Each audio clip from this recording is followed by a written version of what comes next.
Good evening, everybody, and welcome to Carving It Up Live right here on Facebook Live, YouTube, and on Twitter. As always, I'm Bryson Carver. It is great to have you in on this Thursday evening. We have got an absolutely packed show. We got a lot of NBA. Actually, let me rephrase that. We got a lot of Brooklyn Nets to talk about. Steve Nash fired, the Kyrie Irving controversy, I should say, another Kyrie Irving controversy. What's new? Also discuss Bengals Browns and the absolute spanking that the defending AFC champions took at the hands of their division rival, Cleveland Browns. Joe Burrow still winless against the Browns. Also going to discuss the Dallas Cowboys just once again refusing to make any deals with the deadline. I'm not shocked. Said on Monday they weren't going to make any deals, even despite the fact that Jerry said that they would. But what's new in that regard as well? We should call this the What's New show, with Kyrie Irving controversies and the Cowboys not being aggressive, Joe Burrow not beating the Browns. I mean, it's crazy. And at the end of the show, of course, I will predict tonight's matchup between two teams whose cities are in the World Series, the Philadelphia Eagles and the Houston Texans. I do not think that tonight's game will end up like I think the World Series will. But if you guys didn't see my World Series prediction, then well, you guys probably have a decent guess for where I'm going there. But first, Steve Nash was fired on Tuesday afternoon. Or I should say, according to Shams Charania, he and the Nets agreed to part ways. Now, a lot of people in the media seem to be making it like, oh, Steve Nash and the Nets, they agreed, hey, we're going to fire you. Steve Nash agrees. Yeah, okay, I agree. You should fire me. That's not how the situation went. I think, given what I know about that situation, given some of the reports that's come out since this summer about Steve Nash, his dynamic with Kyrie Irving, especially with Ben Simmons, with really the entire organization as a whole, this seems like something that Steve Nash went to the front office and essentially resigned. That's what it seems like this is. Because we know about the issues this offseason with Steve Nash. There was an incident when it was either August or September when he had the whole team over to his house. And basically it's like a team bonding experience.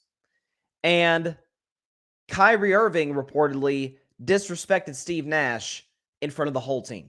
Now, this doesn't seem new. Other reports from other reporters in Brooklyn talk about, you think the games were bad. Be around shoot around. Be around practice. They said it was a circus with this guy. Now, it's not that surprising, considering the fact that just 2 years ago, a month after Steve Nash was hired to be the head coach of the Brooklyn Nets in September of 2020, Kyrie Irving said, quote, I don't really see us having a head coach. You know what I mean? KD could be a head coach. I could be a head coach. It's a collaborative effort. Okay. So with despite the fact that Steve Nash, I don't think is a very good head coach, which two things can be true. Steve Nash isn't a good head coach. And as Steve Kerr pointed out the other day, no coach could work in that environment, considering all the drama, considering the fight for power between Kevin, Kyrie, Joe Tsai, the owner, Sean Marks, the general manager. And it felt like Steve Nash, the head coach, after all, was like fifth or sixth fiddle. I mean, for a while, it was James Harden had more power than Steve Nash until he was traded to Philadelphia. But am I surprised by this? No, of course I'm not. Not in the slightest. Am I surprised by the fact that the Nets have gotten off to a pretty darn slow start? Not surprised by that either. Because when you look at the last few years, how this team was constructed, and I've always said this, two things. Number one, can Kevin Durant be the best player in a championship team? Absolutely. I saw him do it in 2017 with my Golden State Warriors. I thought Steph was better in 2018, but that's another discussion for another day. But I've seen Kevin do it before, so that's not the issue. Have I seen Kevin lead a team to a championship? I have not. On the other hand, Kyrie Irving.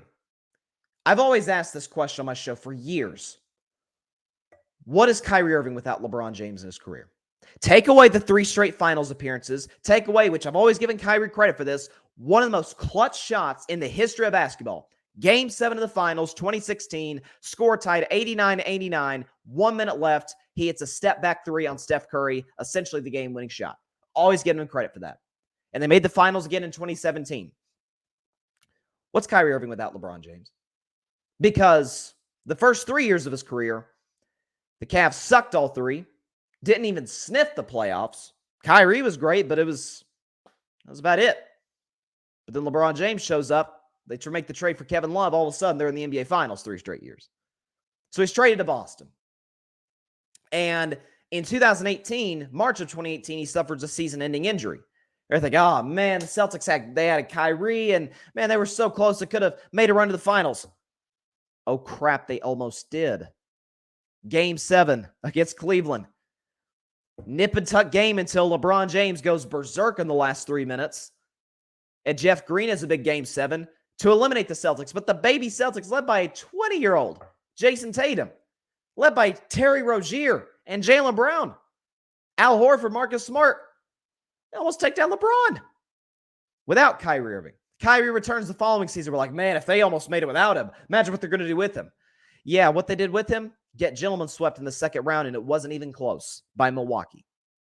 Kyrie leaves to go to Brooklyn. Okay? Plays about 19, 20 games.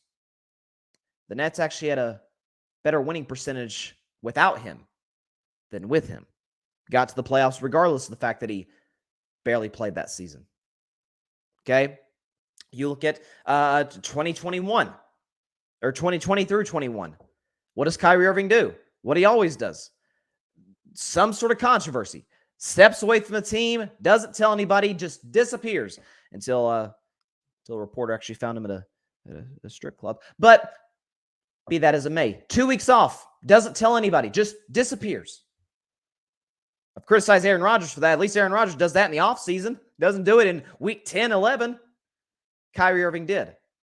And then last year, we all know about the vaccine controversy, which completely derailed any hopes the Brooklyn Nets had of winning a championship. And now this year, which I'll get to Kyrie later, the anti-Semitic promotion of the Amazon film, as well as the promotion of an Alex Jones conspiracy theory. This is what Steve Nash was dealing with, folks. He's also dealing with a third star, a former All-Star, who is terrified to shoot, who's never been a shooter, good at everything else, can rebound, can pass, can run your offense as a 6'11 point guard, is a tremendous. I picked Ben Simmons this year, despite all the issues I have with him, to be the Defensive Player of the Year. Because frankly, I thought he should have won it a couple of years ago over one of my least favorite players in the NBA, Rudy Gobert, but I thought he was the best defensive player in the league that season. And I figured, hey, he's not going to be asked to be a scorer. It's going to be Kevin, Kyrie. That's their job. They got shooters with Joe Harris and Patty Mills and Seth Curry. Ben Simmons has one role, okay? Be efficient, run our offense, and lock up the best player defensively. And he's out here airballing layups. Again, I want to reiterate, this is what Steve Nash was dealing with. And so, sort of the irony of this is that the head coach, the Kyrie Irving, and Kevin Durant wanted, well, he's gone now. And in comes, at least according to reports, Ime Udoka. We all know about the controversy in Boston, suspended for a year, reportedly in a relationship with a female staffer. Not sure how that's going to get sorted out with Brooklyn, how they're going to, the organization's going to earn his trust. Put that aside. Strictly basketball. I am curious to see how this works. Because what do we know about Ime Udoka as a head coach? No BS. As a matter of fact, I would argue, because the fact that it was a young team in Boston last season, still relatively young. Jason Tatum's 24, 5. Jaylen Brown about that same age. I think Ime Udoka coming in to replace Brad Stevens, I think it was a little bit of a culture shock for the Boston Celtics, and that's why they got off to a pretty bad start last season. But once New Year's hit, boom, they got in a roll and came within 2 games of winning the NBA championship, but fell short against my Warriors. Now he's coming to Brooklyn with Kyrie and Simmons, and we all know KD can be difficult. He was difficult with Steve Kerr. How's it going to work with Ime Udoka? I can't wait to see this. I think it's going to be a disaster. Honest to God, I swear I do. Because The dynamic between those stars, I'm not even going to call Simmons a star, KD and Kyrie and Udoka, for a team that is allergic to playing defense. Oh man, I can't wait to see this. This is going to be just beautiful. And so, was I shocked that Steve Nash was essentially let go by Brooklyn? No, for a couple reasons. A, he's not a very good head coach. If you watch the Nets offense under Steve Nash, it's basically give the ball to number 7 or give the ball to number 11 and get out of the way. Let them make stuff happen, which that's fine if they're on a roll. If they've hit 2-3 straight shots, it's like, okay, get out of the best player's way, let them go to work. But every single play, they don't run anything. Golden State runs plays, obviously, as smoothly as anybody in the NBA. Boston runs plays. Cleveland, under J.B. Bickerstaff, they run plays. What a game last night, by the way, between the Cavs and the Celtics, right? The Grizzlies run plays. Heck, Portland runs plays. Everybody runs plays. Brooklyn really doesn't. It's basically Kevin or Kyrie save us. That's no way to put yourself in the championship conversation at all. So, two things can be true. A, he's not a very good head coach, and B, there's only so much more of this he could take. And frankly, I can't say I blame him.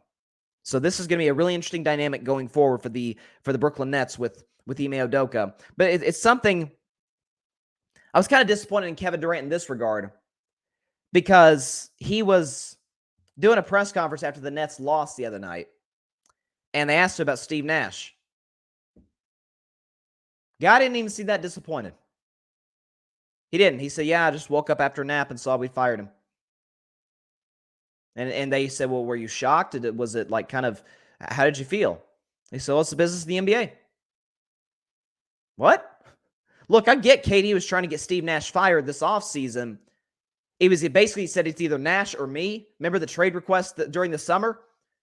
But, geez, you can't even show at least a little bit of, I feel bad he got fired. Not just a little bit? No, because that's the dynamic in Brooklyn. This was doomed from the beginning. Everybody was all mesmerized with the town. Oh my God, it's KD and Kyrie teaming up. Like, has Kyrie proven anything aside from LeBron James? And has KD proven that he can lead a team to a championship? The answer to both questions are no. I can't wait to see how this plays out with Udoka, though. It is going to be chaos, and I'm all here for it.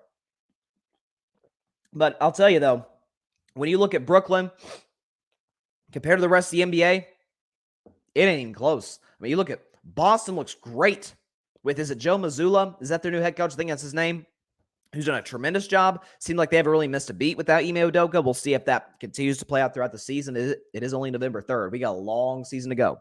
You've got Cleveland looks great, which I picked Cleveland to be my 3 seed this year. But Darius Garland, and he came back last night from injury, looked excellent. Karis LeVert's out here dropping 40 burgers. So's Donovan Mitchell. I mean, you got crap. What's his name? Evan Mobley balling. I'm telling you, this is why I picked J.B. Bickerstaff to be my coach of the year. I think Cleveland, and I don't like saying this because I don't like Cleveland.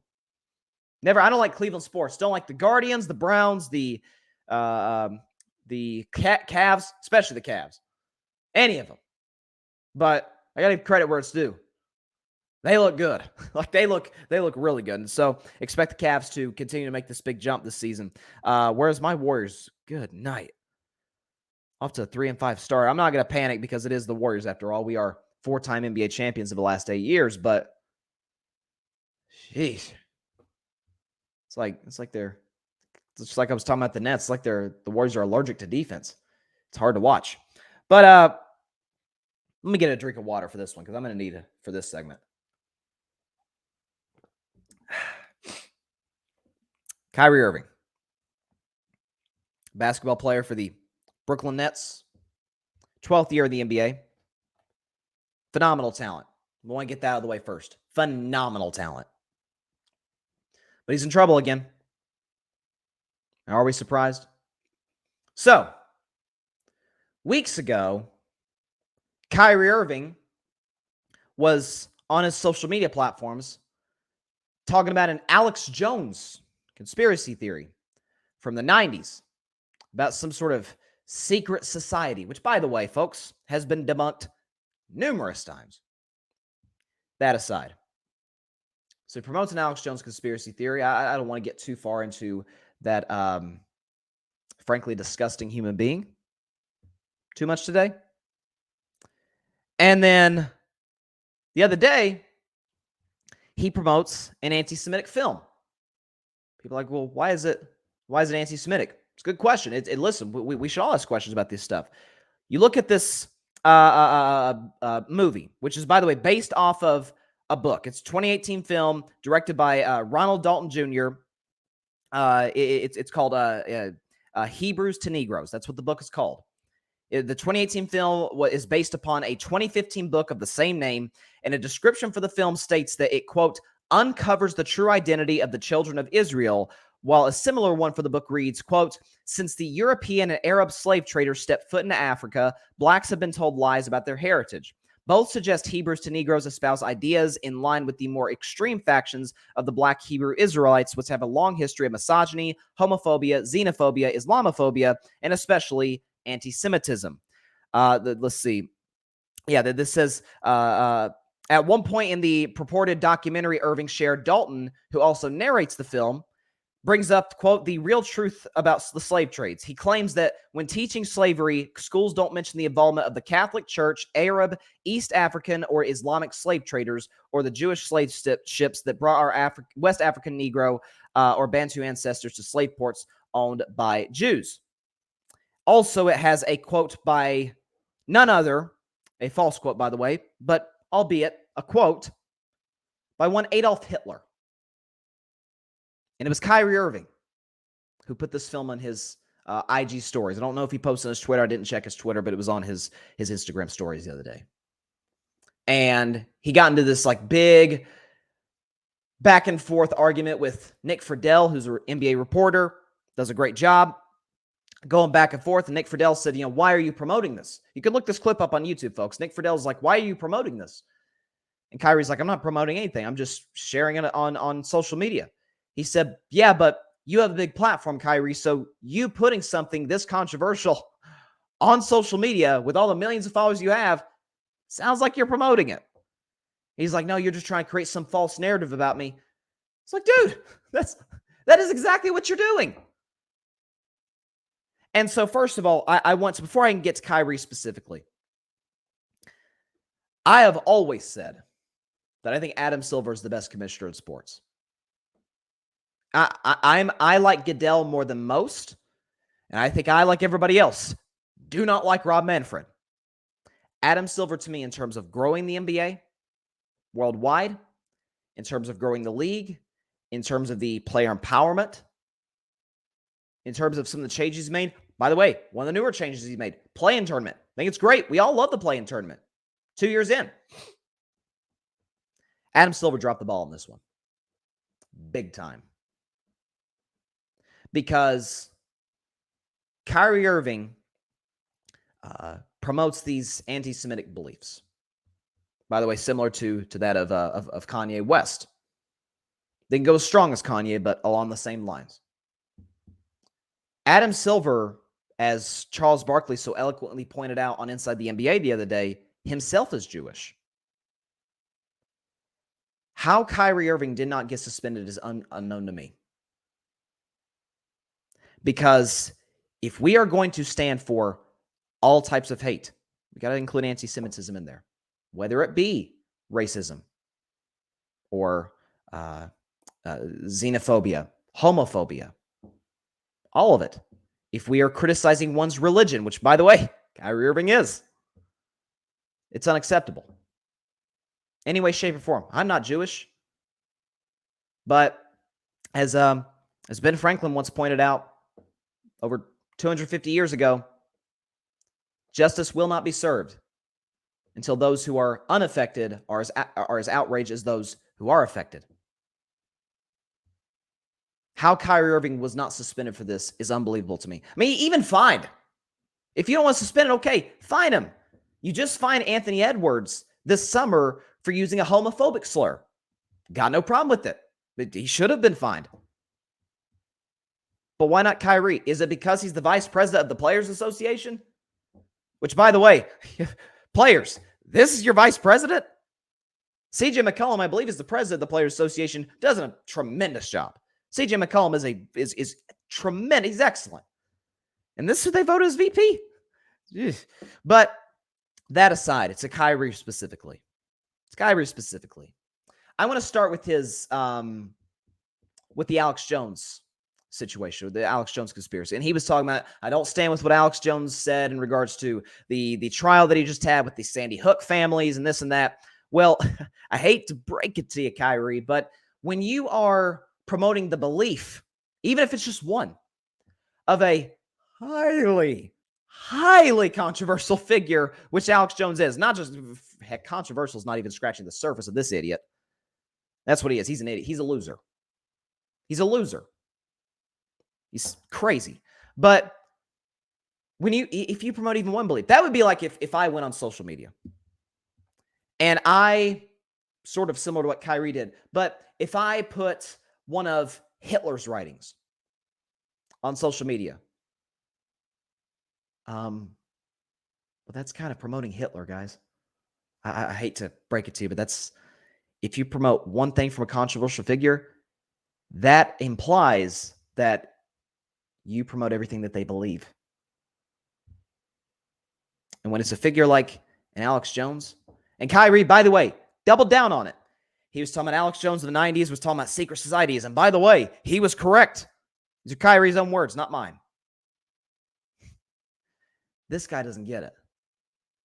And now, the anti-Semitic movie, which again I mentioned did include a quote, a falsely attributed quote, but albeit something from Adolf Hitler, who was one of the most evil men to ever walk the planet. Not that I need to tell you guys any of that, but guilty of the mass genocide of a holy amount of Jews. It's just disgusting. The Holocaust is one of the worst events to ever happen in the history of the world.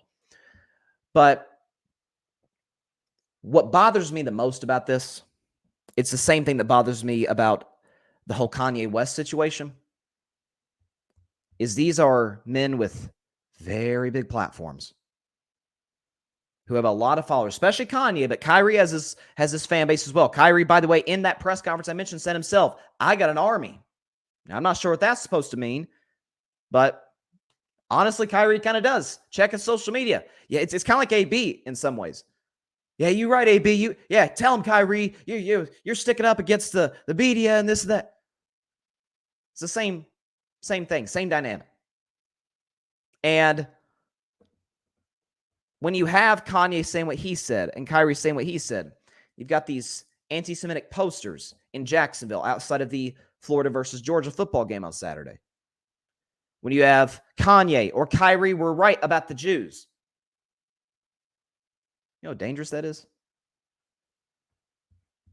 Remember when COVID happened? Went around like early 2020, when there was a lot of Asian hate crimes because they're saying, "Oh, you brought COVID over here." Remember that? And it was all these Asian hate crimes because people out there were spewing the lie that, hey, these Asian people, totally unrelated to COVID, was the ones who brought the pandemic over here. That's what I'm worried about. We could see the same with this. I pray to God this is not the case. But you can't. It is impossible to say, I stand against any injustice to any people group whatsoever, which Kyrie has done, by the way, and promote something that is so clearly and so obviously anti-Jew. It is, you cannot say, I am for women's rights, but I'm against black rights.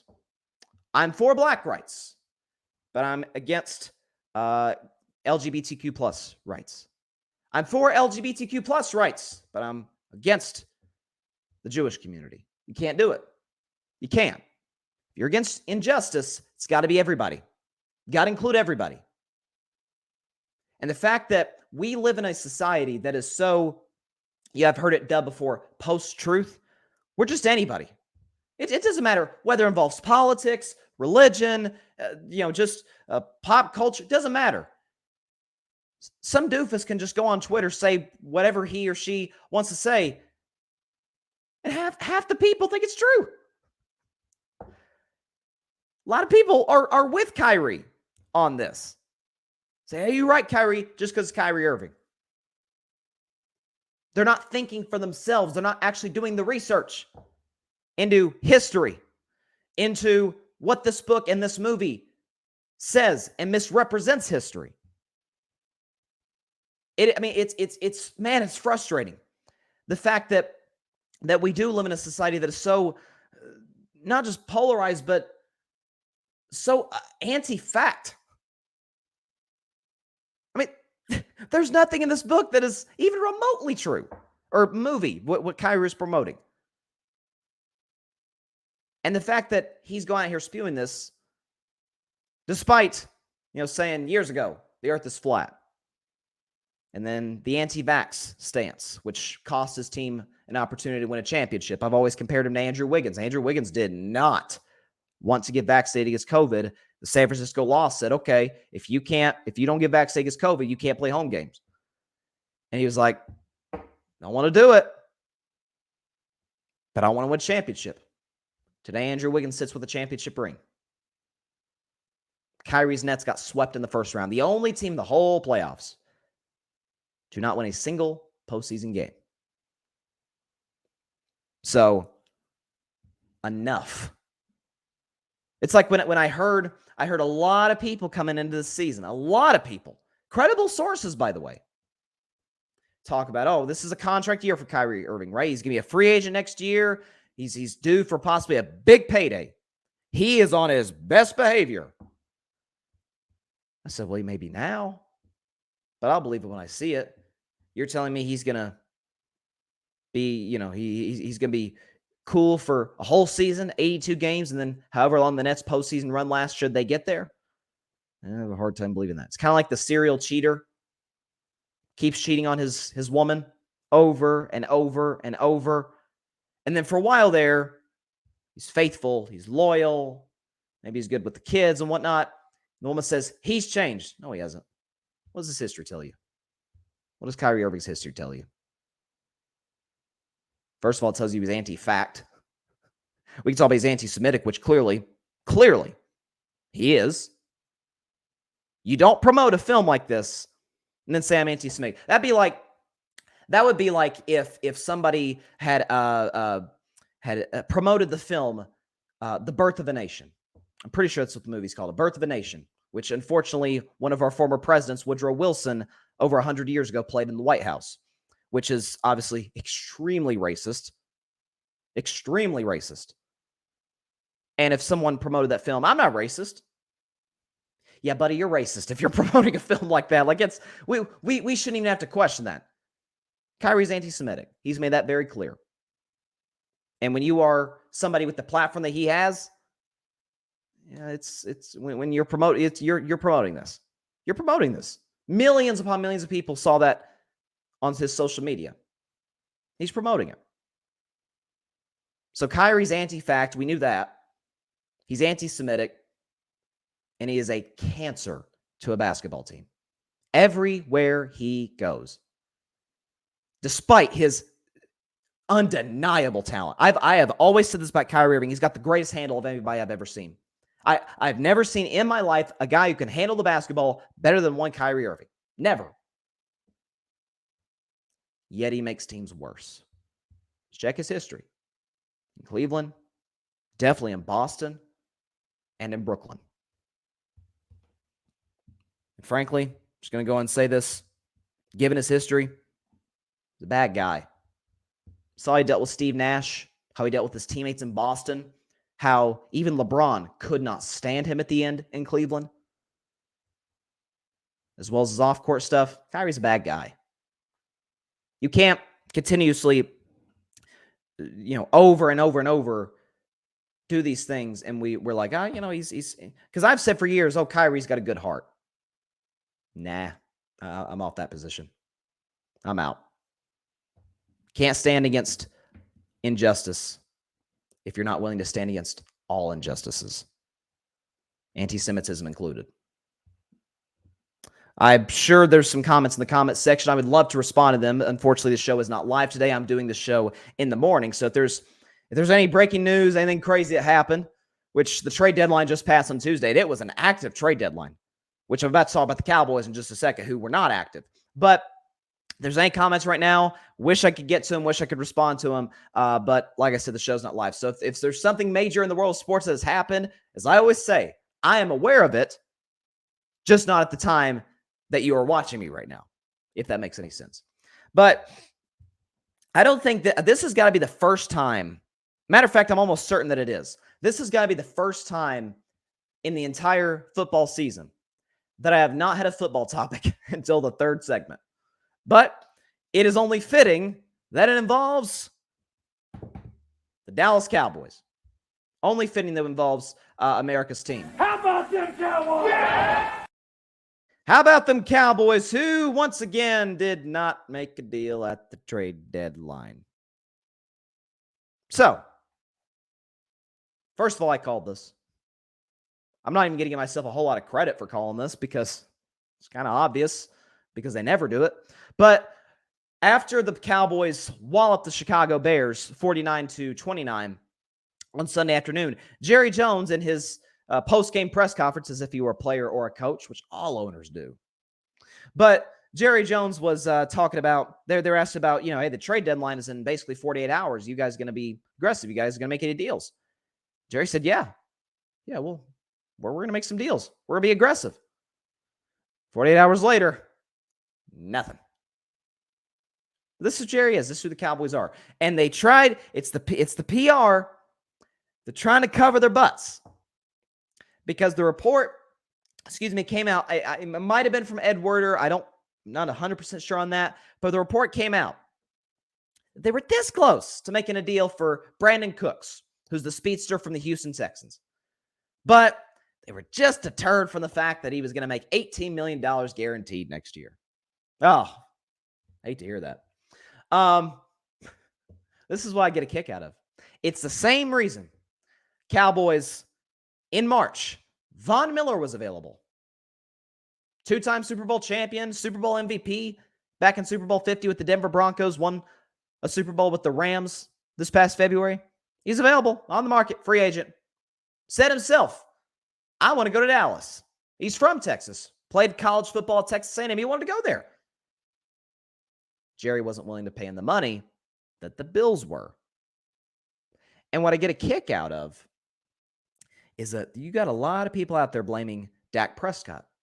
Oh, it's because Dak Prescott's got the $49 million cap hit next year. You've seen Josh Allen's cap hit?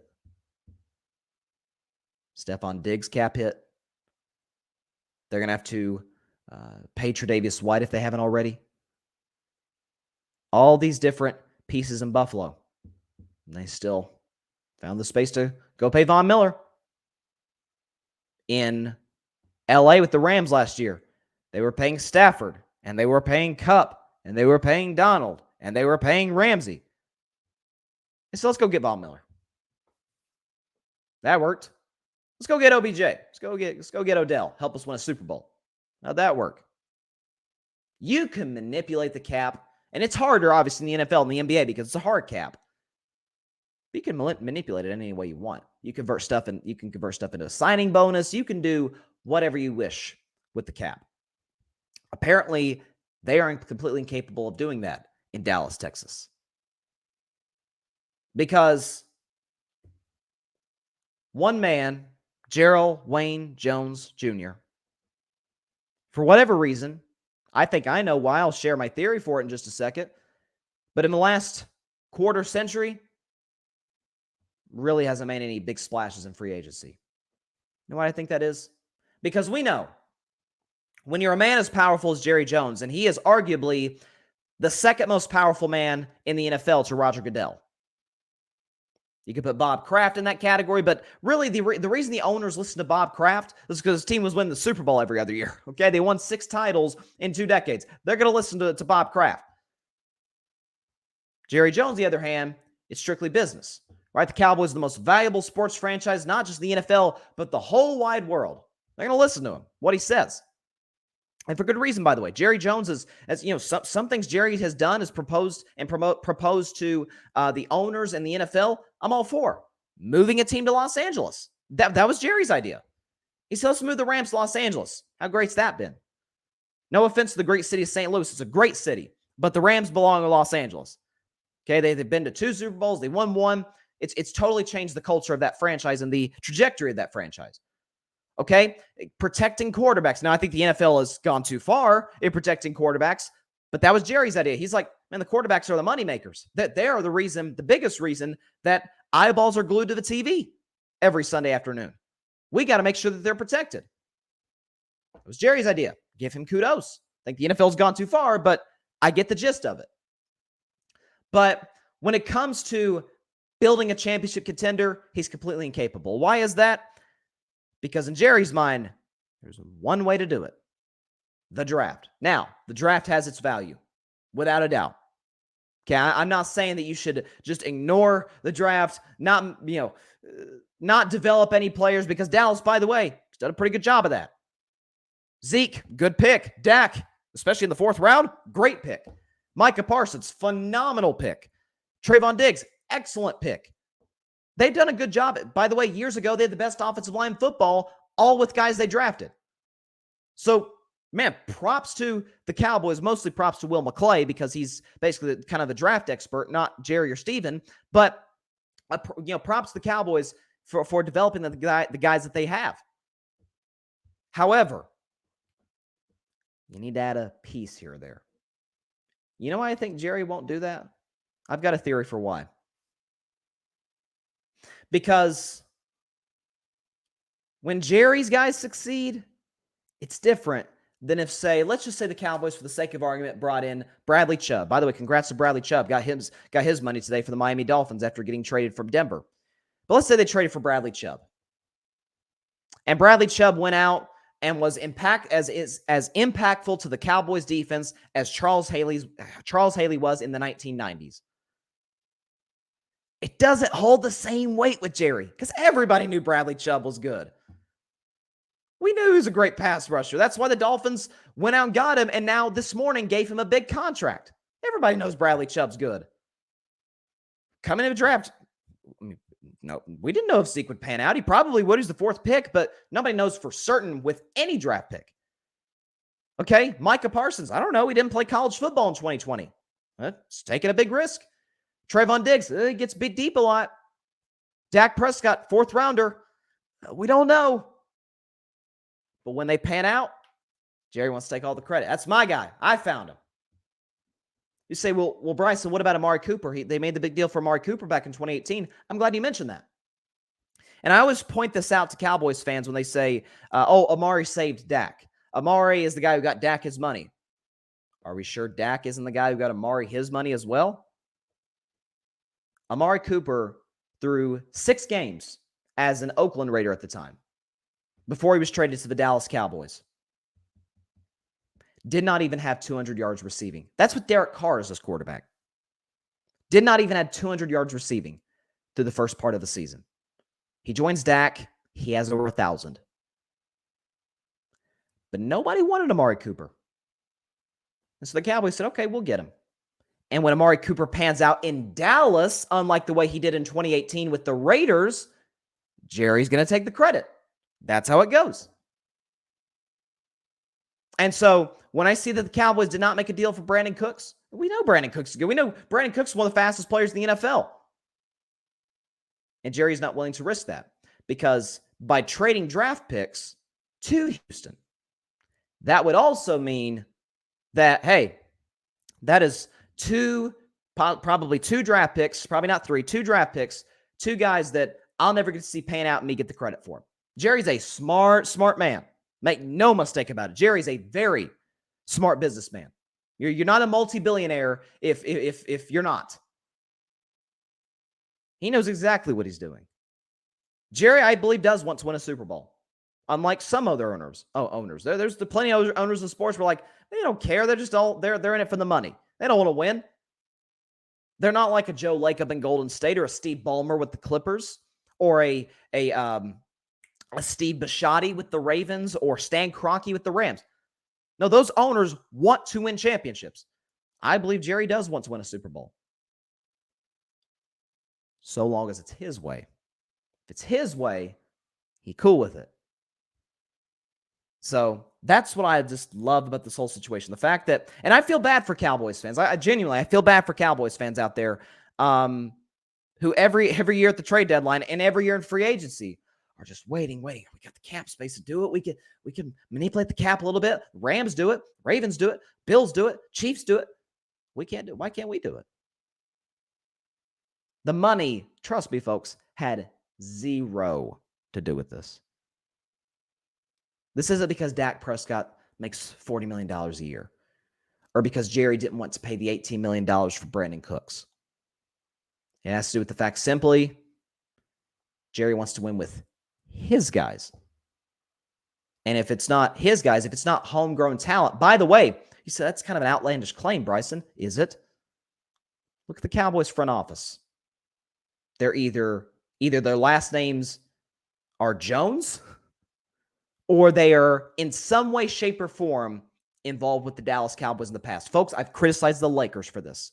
I've criticized Jeannie Buss heavily for this. Rob Pelinka, Kobe's agent. Phil Jackson, coached the Lakers. Okay, you've got the Rambus family involved. It's like you're hiring and you're consulting with bad people, not bad human beings, but bad people in regards to basketball to make your decisions. Why are you doing this? Jerry Jones is doing the same thing, except unlike Jeannie Buss, Jerry Jones is a meddling owner. He does the press conferences after games. He gives the injury reports. Not the team, not Mike McCarthy. He does. He second guesses coaches during the week, like fans do. There's nothing wrong with the fan doing it. Hey, fan has no control. You know, I got no problem with that. But Jerry also does it. It's always been my issue with him as an owner. Not just the meddling and the constant criticism of his franchise quarterback or even his constant criticism of his head coach. I'm not a Mike McCarthy fan, but could the owner give him just a little vote of confidence? I mean, Mike McCarthy, for all my problems with him, isn't incompetent. He's not Nathaniel Hackett. He's not Brandon Staley. I think he's a below average head coach. Make no mistake about it. Like he's clueless in some situations. But more times than not, Dallas Cowboys are ready to go. The issue with the Cowboys oftentimes is situational football and it's penalties. It's not for lack of being prepared. It's not for a lack of a bad game plan, more times than not. And if it is, usually that's Kellen Moore's fault, not Mike McCarthy's. But this is the issue I've always had with Jerry. He refuses to be aggressive in free agency and at the trade deadline, despite having the assets, by the way, and the cap space to be aggressive in both because it's not his guys. He did not discover them, or at least he in his mind didn't. He didn't discover Zeke. He didn't discover Dak or Micah Parsons or Trayvon Diggs. Jerry didn't discover those guys. Will McClay did. The scouting department did. But Jerry's going to take the credit for it. That's who he's always been. Not surprised whatsoever. That's who the Cowboys are. That's who Jerry Jones is. Never ceases to amaze me. This is why, folks, I told y'all, unless the Cowboys get another receiver, a legit receiver, a DJ Moore, Brandon Cooks, still holding out hope possibly for Odell Beckham Jr., they're not a Super Bowl contender. Not with CeeDee Lamb as your number one. No, it's not going to work. Moving on now to the Monday night game. Man, Halloween night. Hope everybody had a great Halloween, by the way. Stayed safe out there. But we had the two orange teams, which props the NFL for scheduling that on Halloween night. You had the Cleveland Browns. You had the Cincinnati Bengals. The Browns won that game 32-13. And safe to say it was a bad night for the Bengals. It was a bad night for Joe Burrow in particular. Okay, he did throw a couple touchdown passes, but both were in garbage time. He had a pick, and he had a QBR 0 to 100 of 17.6. So not a good night for Burrow. Not a good night, by the way, for the Bengals running game, as they only ran the ball 10 times, which that's sort of my criticism. That's kind of my takeaway from that game is, and it feels like it's been the case all season. was Zac Taylor, who I was never a big Zac Taylor fan. I gave him his props last year for or his due share for the Bengals getting the Super Bowl. Obviously, Burrow deserved the bulk of the credit dealing with that atrocious offensive line. And the defense, by the way, did a good job at the postseason.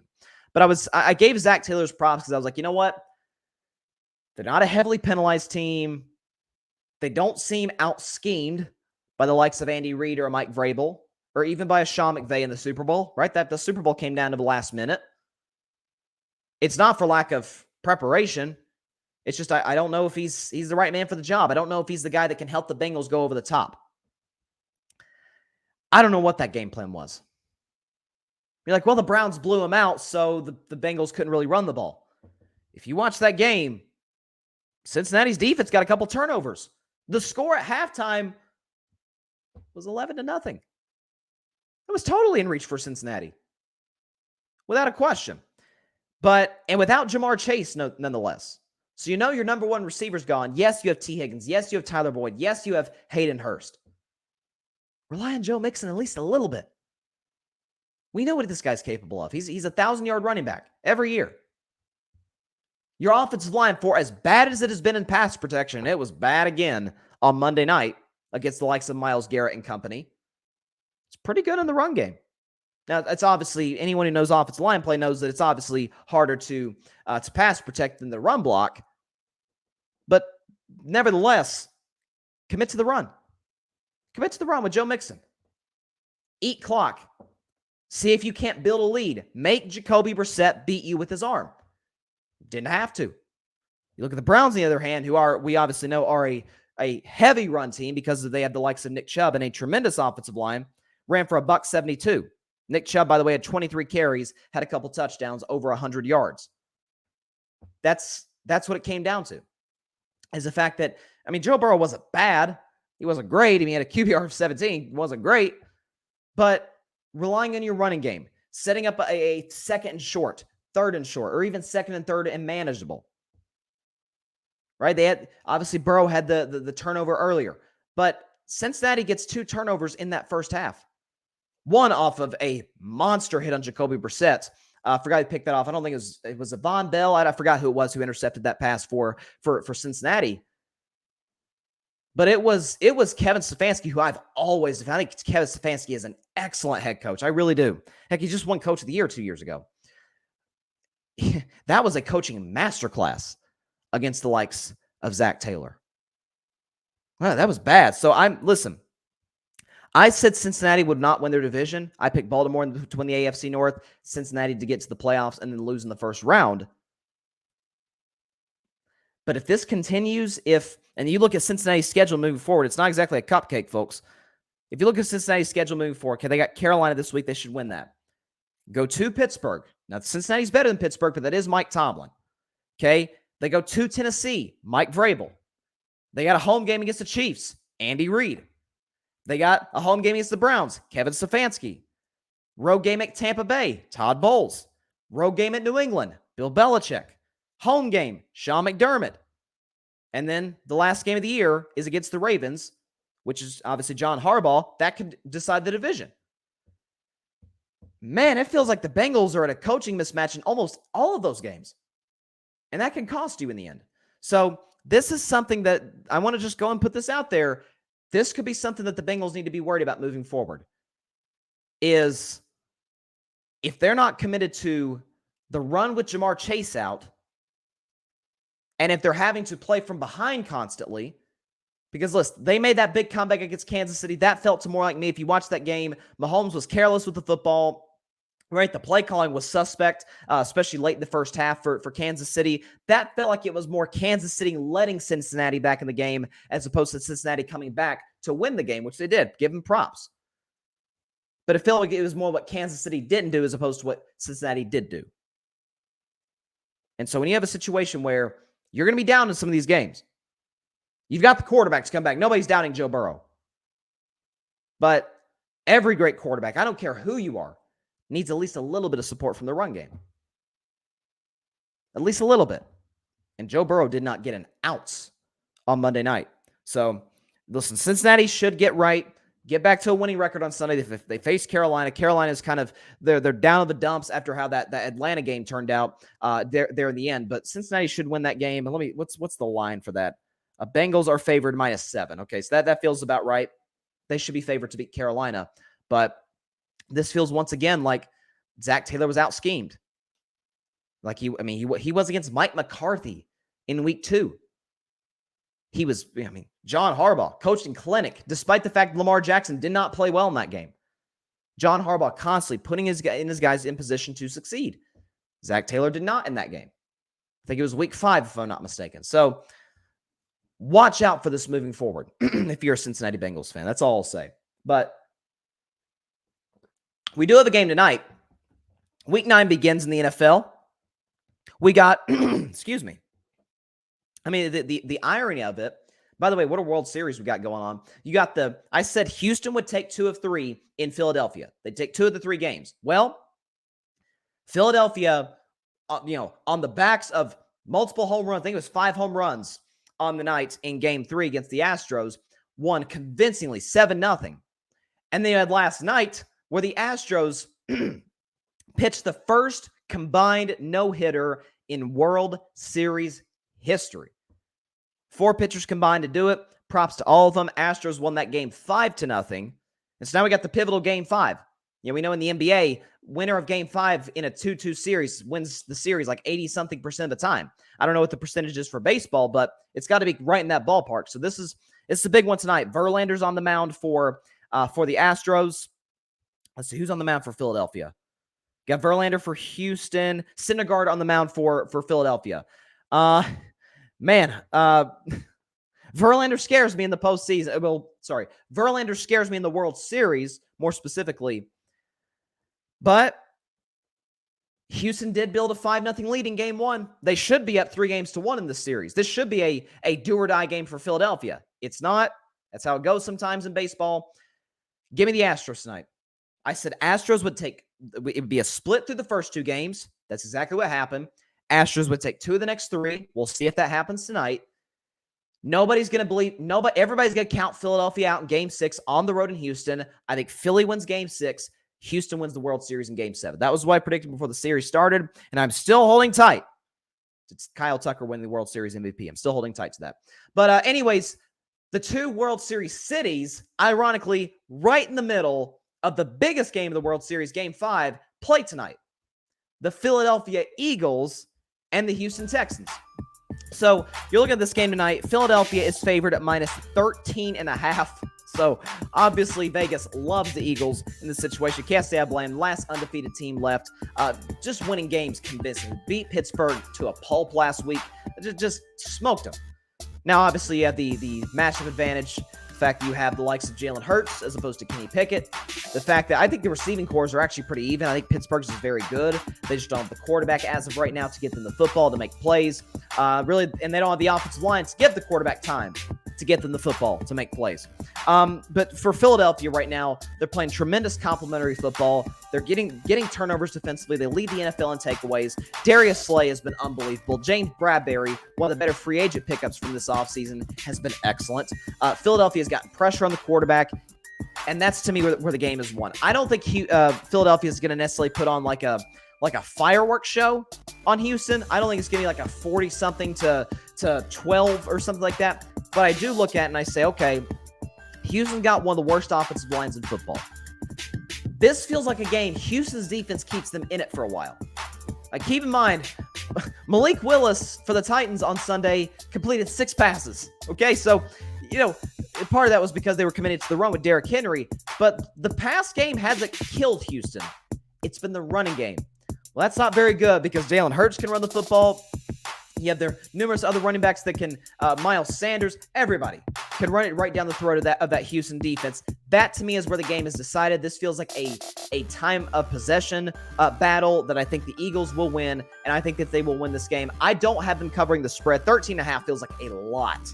I've got them winning by 13, so just a little short, but I think the Eagles win this game 28-15 over the Houston Texans to begin Week 8. And I'm coming off of a great to kick off week 9. To kick off week 9. Houston, which, by the way, we're at the half point of the NFL season. How crazy is that? But coming off of a great predicting weekend, best of the season, 12-3. If the Bengals hadn't laid an egg, I'd had only 2 losses, but 12-3 week 8. Feel great. Obviously, why would I not feel confident in the Eagles beating the Houston Texans? Come on. But Eagles will beat the Texans 28-15. And that is all the time we have for today's show. Appreciate everybody stopping by as always. Be sure to check out Carving It Up Live tomorrow at 6 p.m. Eastern, 3 p.m. Pacific time on Facebook Live, YouTube, and on Twitter. Also, be sure to like, share, comment, and subscribe to the Carving It Up YouTube channel where you're watching the show right now, if you're watching on YouTube. Be sure to catch Carving It Up also on the Grid Network. Carving It Up is presented by the Grid, as you see in the upper right corner here on the stream. Subscribe to the Grid Podcast Network. That is GRYD, the Grid Podcast Network on YouTube. You can also listen to my show, to the podcast episodes of my show on Apple Podcasts, Spotify, iHeartRadio, etc., on the Grid Network. So be sure to check that out. Check out the other creators of the Grid. You got my man Patrick Brown with the Chaotic Sports Podcast. Great show, by the way, this weekend. Loved it. Hoping to do an IG Live, by the way, with Patrick on Sunday, so stay tuned for that. You've got Barry Grant Jr., All Even Podcast. You've got Alfred Parsar Jr., the Rocket Fuel Jets Podcast. His Jets coming off a tough loss in New England. We'll see if they can bounce back this week. I think they played Buffalo, so that's going to be a tough challenge. But be sure to check that out. Check out Clutch Sports Talk. My man Ryan Flowers. Love that show, especially on Sundays. He'll give you all the advice you need, especially gambling advice, whatever the lines are, and then just the overall feel of what the NFL is right at this particular moment in time in week 9 of the NFL season. Can't believe we're this far in. We're halfway through the season. It has flown by. And tomorrow we'll give you my week 9 NFL picks, my Sunday picks at least. I'll save the Monday night game for Monday, as I always do, including my upset of the week, if I were a betting man, and the new segment from this season, Bryson's Bleak Bet. I'll also react to last night's game, and at the end of the show, I will predict the biggest game of the college football season. My number 1 University of Tennessee Volunteers taking on the number 3, the defending national champion, Georgia Bulldogs. I will predict that game at the end of the show tomorrow. So, hope everybody has a great evening. Continue to stay safe out there. God bless you all. Peace out. Let's go Stros. Thanks so much for watching the show on YouTube. Be sure to click that big red subscribe button and go check out the other clips and full shows of Carving It Up Live. Have a blessed day.